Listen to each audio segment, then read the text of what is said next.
And it's my pleasure to call Mr. Philip Hollowbone in a second to move the motion and then call the Minister to respond. There will not be an opportunity for the member in charge to wind up, as is the convention for 13-minute debates. He knows that very well. Order, order. Mr. Philip Hollowbone to move the motion. Sir Gary, I beg to move that this House has considered Junction 10A on the A14 at Kettering. And Sir Gary, may I say what a pleasure it is to see you as such a distinguished and experienced member of the Chairman's panel in the chair for our proceedings today. Could I thank Mr. Speaker for granting me this debate, and could I welcome the Minister to his place? I know that he's an assiduous, diligent, hard-working and energetic Minister, and I'm sure he will listen closely to the concerns of my constituents. This isn't the first time, Sir Gary, that the House has heard about Junction 10A on the A14. I've asked a series of oral and written parliamentary questions and have had two debates in this chamber on the same subject in November 2020 and also in February 2023. And Junction 10A is, I suspect, unique amongst the road projects that the Department for Transport is considering because it has three defining characteristics.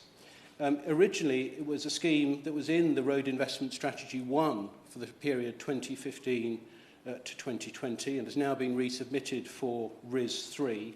It's 50% developer funded and has a benefit cost ratio of 3:1.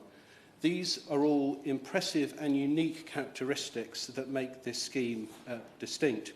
And I also know it has the personal attention of the Secretary of State for Transport himself, because I met with the Secretary of State in March last year, and the Secretary of State was kind enough to write to me to say I was taken with the fact that Junction 10A is significantly developer funded, has a high benefit cost ratio, and was originally scheduled for RIS 1. As a result, I'm happy to continue progressing the scheme as previously planned during the RIS 3 period, subject to business case.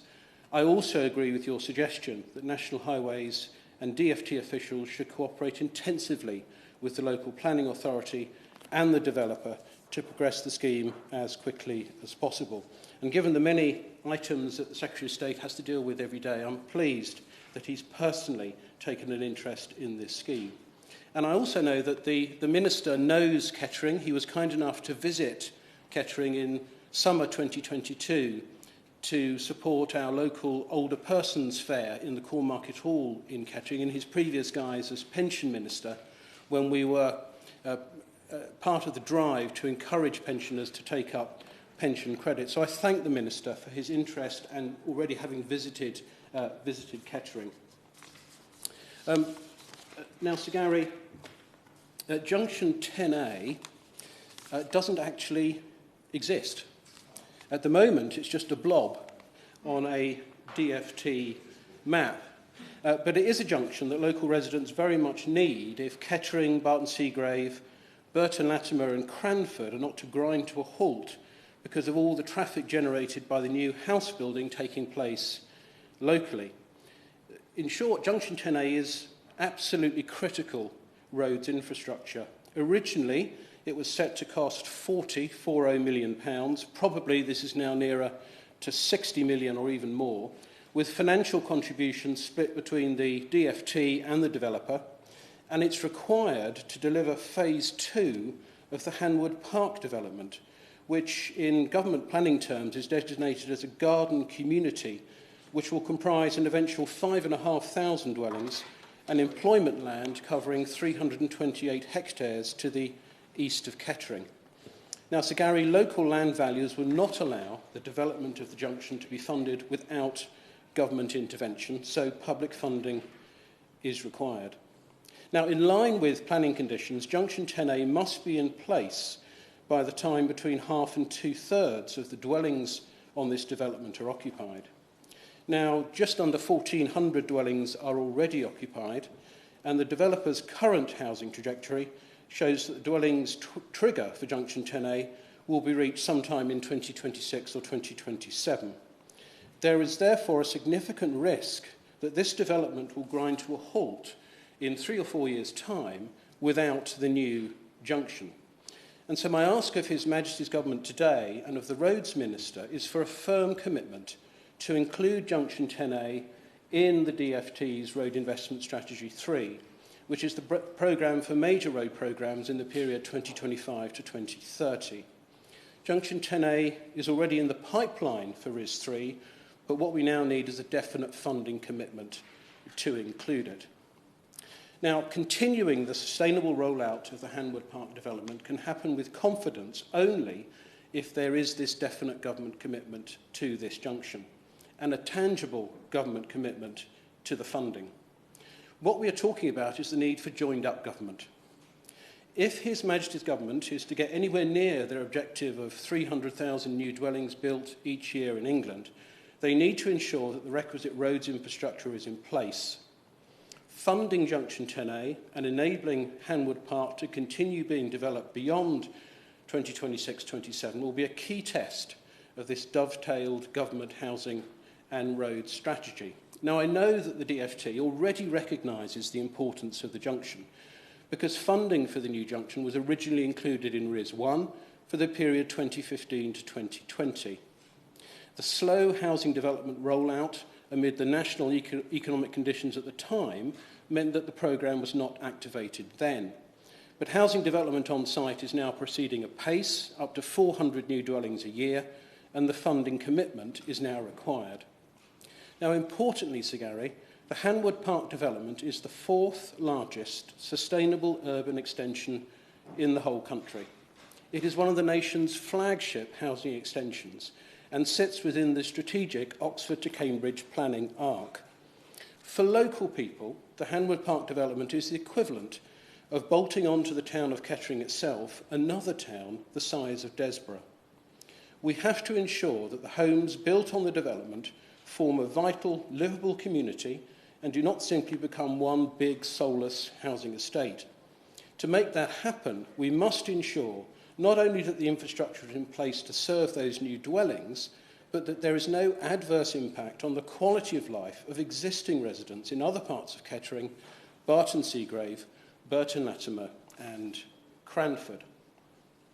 Now, outline planning permission was originally granted in April 2010 for 5,500 houses, a range of employment uses, a mixed-use district centre, including shops, local services and a health clinic, 3 local centres, a secondary school, 4 primary schools, hotel and leisure development, and extensive formal and informal open spaces. Work is well underway to deliver development in the first phase of Hanwood Park, with 2,117 homes benefiting from reserved planning matters approval, and these are either built out, currently under construction, or about to be commenced. Reserved planning matters approval has also been given for roads, green spaces, sustainable urban drainage systems, and utilities infrastructure.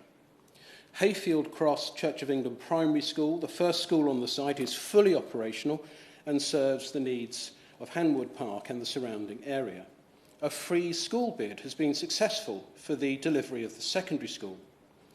Despite the challenges of the pandemic and the associated economic downturn, delivery continues across the scheme, with David Wilson Homes, Barrett's, Bellway, Orbit, Persimmon, Avant, Taylor Wimpey and Grace Homes, which is a local SME house builder, progressing on site.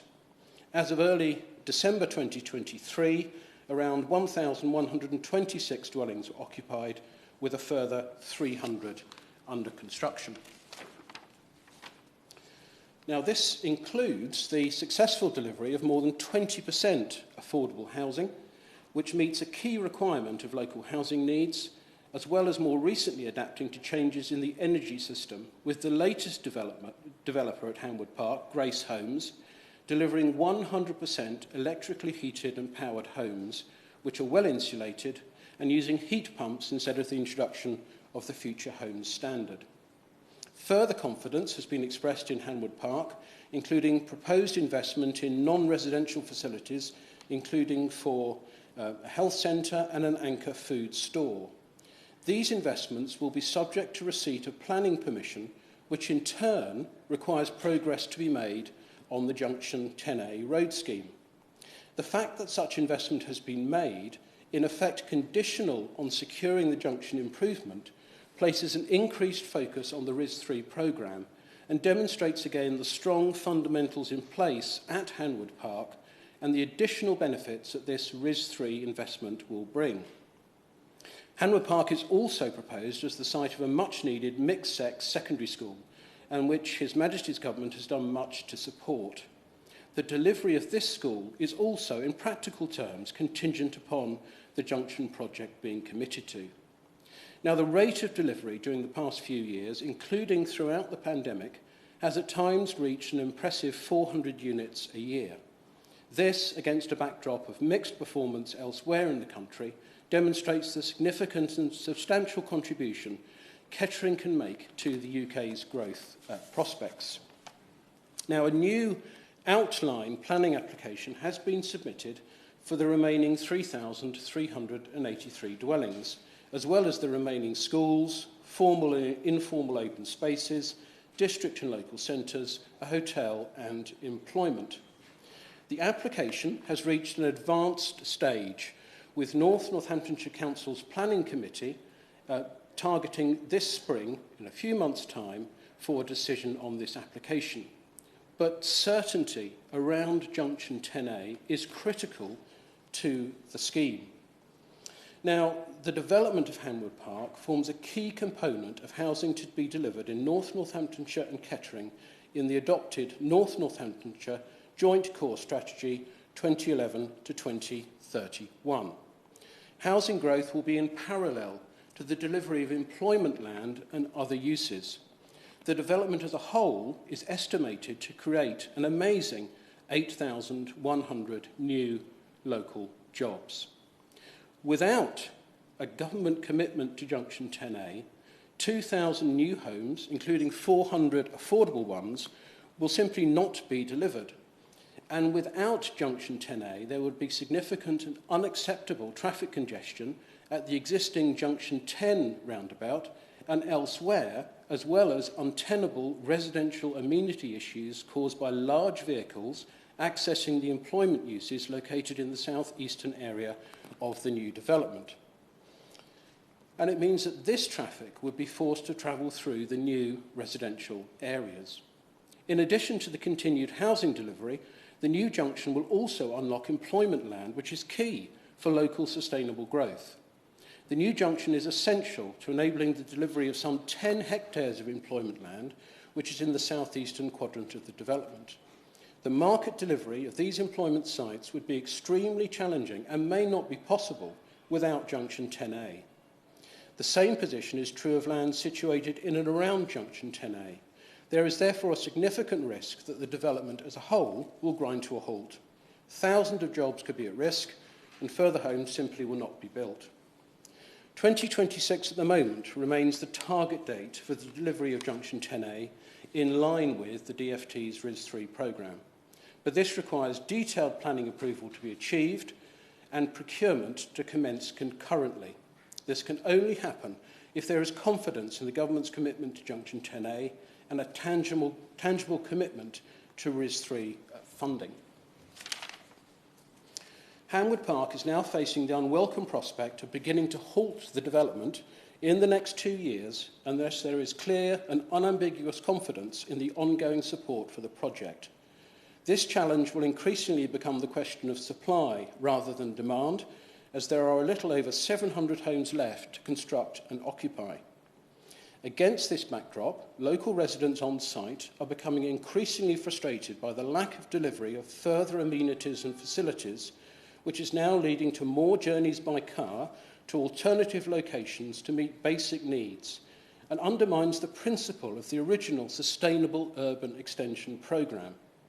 Any further loss of momentum will damage long-term confidence in the scheme and create discontent amongst the new residents who are beginning to question whether it will ever be completed. Developers and investors alike need as much certainty as possible to be able to plan and have confidence in the route ahead, and recent progress that has been made is now in danger of stalling.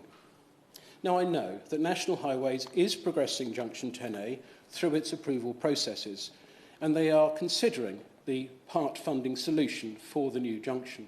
Northamptonshire Council is fully engaged and is supporting the process together with the developer, Hanwood Park. My view is that the process now needs to be expedited so that there is certainty around the delivery of this new junction, which is critical to the delivery of Hanwood Park as a whole. A firm commitment to RIS3 funding is now imperative to ensure continued housing delivery, including vital, affordable housing, along with the significant employment opportunities and economic growth that the local area needs, and to give the market confidence that delivery will not be stifled. In conclusion, Sir Gary, may I invite the Minister on one of his regional road tours to come and see Kettering for the second time in his ministerial career and see the site of this proposed new junction. For local people, the tragedy is that we could have had as many as 3,500 new homes built on Hanwood Park without the necessary road infrastructure to take us beyond that level. That presents the real risk of gridlock in the town of Kettering, with initial houses already provided, but with the government not coming up with its share of the funding for the new Junction 10A. My plea to my honourable friend, the Roads Minister, today, on behalf of local people in Kettering, is that he recognises the fundamental importance of this new junction to people in the local area, and the government, A, makes the commitment to fund it that we badly need, and B, expedites the process to deliver the junction on the ground. Thank you. The question is that this House considers Junction 10A on the A14 at Kettering. Minister to respond, Mr Guy Opperman.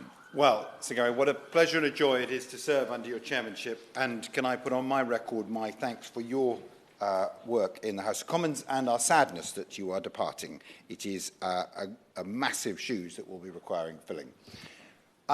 It is an honour to respond to my honourable friend, and before I get into the nuts and bolts of Junction 10A, which is probably the most debated junction, certainly one that doesn't exist as yet, in the whole of the House of Commons, in all roads and transport history, given that there is a debate that goes back on the 4th of November 2020, a debate exactly 1 year ago on the 21st of February 2023.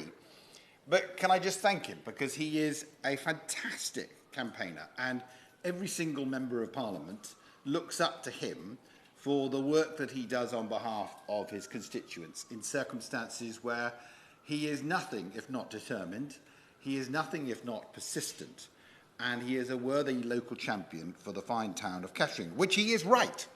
I was privileged and honoured, and I looked it up on the 1st of July of 2022, in the dog days of my ministerial career as the Minister for Pensions, to attend the Older Persons Fair at the Corn Market in Kettering, which is both a delightful building, but also it was a fantastic opportunity to meet dozens and dozens and dozens of people who are doing amazing community group work, amazing volunteering, but also providing older persons work and opportunities, part-time, full-time, in a variety of different ways. And it was a credit to him and his local council, who were also co-running that particular fair, to see the massive enthusiasm for community above everything else, but also the jobs that that everybody was trying to provide.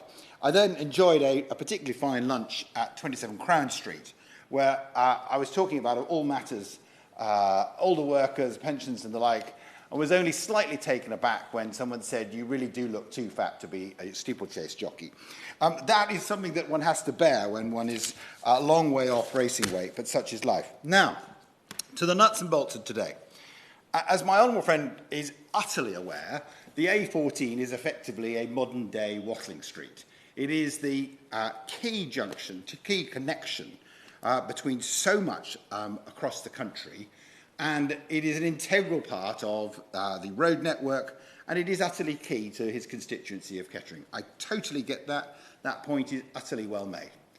The Hanwood Park development is also genuinely groundbreaking. I don't think there is any doubt whatsoever that the scale of ambition, the number of developers individually as corporate entities, and the scale of the desire to build what is a proper garden city, which has all the amenities, schools, free schools, and the business development that follows, is genuinely game-changing. And it is something that has been going on for a long period of time, dating back, as we are both acutely aware, since the planning application in 2010 successfully went through, and has then had various iterations as the houses have been built. It is also very much the case that this is a project that has the full support of the Department for Transport. And I want to assure him of that, first of all, in outline, and I'll get into the nuts and bolts and the details. The first issue is that he rightly makes the point that he's met many roads ministers, but he met the present Secretary of State and had a specific meeting, and the present Secretary of State, as he did outline, on the 22nd of March 2023, stated unequivocally that this is a unique development because, of course, this is something with a high degree of contribution by developers, and Secretary of State stated, and I quote, "I'm happy to continue progressing the scheme as previously planned during the RIS3 period, subject to business case." And he then stated further, "I also agree with your suggestion that National Highways and DFT officials should cooperate intensively with the local planning authority and the developer to progress the scheme as quickly as possible." There have been a number of developments since then, and I just want to go briefly back over the planning and the memorandums that have been engaged in before getting to the final points I wish to make. The first is that clearly, since the passage of time since the 2010 planning approval, in April 2021, the developer resubmitted a planning application for the full 5,500 homes, as he is acutely aware. The key issue will be the trigger point in respect of when certain conditions apply. And I take it from his assurances in the House that we are to have the final resolution of that planning application in the next couple of months. There is a degree to which this is chicken and egg, and I fully understand that point, but I can certainly confirm that this project is in RIS3 and will be in RIS3. Clearly, there are two provisos to that. The first proviso is business case, but I think he and I know that this has probably got the best business case in the country, as far as I'm aware, because it has significant developer contribution, and it is clearly something that is absolutely in support of all the other objectives that we are all trying to seek. So I personally see no difficulty whatsoever, but obviously these things have to be assessed on an ongoing basis. The second key point is obviously it is subject to the planning permission, because clearly if planning permission were to be refused, then that is complicated. But the point I want to try and convey to him, this House, his constituents, particularly those residents who live in Howard Park, and most importantly to the local authority who will determine the planning condition, is that provided the planning condition is satisfactorily passed, then all the conditions in RIS3 will apply. And it seems to me inevitable, and it's entirely right, that this should be built as part of RIS3. Now, clearly, I can't prejudge the decision of his local authority in the next couple of months, but there is absolutely no doubt in my mind that this is a project that should proceed. This is a project that commitments have been made for in the past, and that subject to those two preconditions, both of which I think are eminently resolvable, this should unquestionably be achieved in the next few years. There are a couple of other minor points that I do wish to try and make clear. That clearly it is the case that in the summer of last year, as I understand it, in July 2023, following the steer from the Secretary of State, my honourable friend for Forest of Dean, a memorandum of understanding between National Highways and the developer was signed, and the memorandum of understanding sets out various protocols, including the role of National Highways in ensuring the works by the developer associated with the A14 Junction 10, and that those technical works, as part of Stage 1, are already underway, led by the developer and their technical team. There is also a full transport assessment of the updated proposals, and National Highways are supporting this work and undertaking necessary checks and assurances. And whilst it is true to say, Sir Gary, that this junction does not exist at the present stage, I've got some very impressive plans of said junction, and it is way, way more advanced than many things that are ethereal in the mind and insubstantial in the action that we often discuss in this House. So it seems to me that the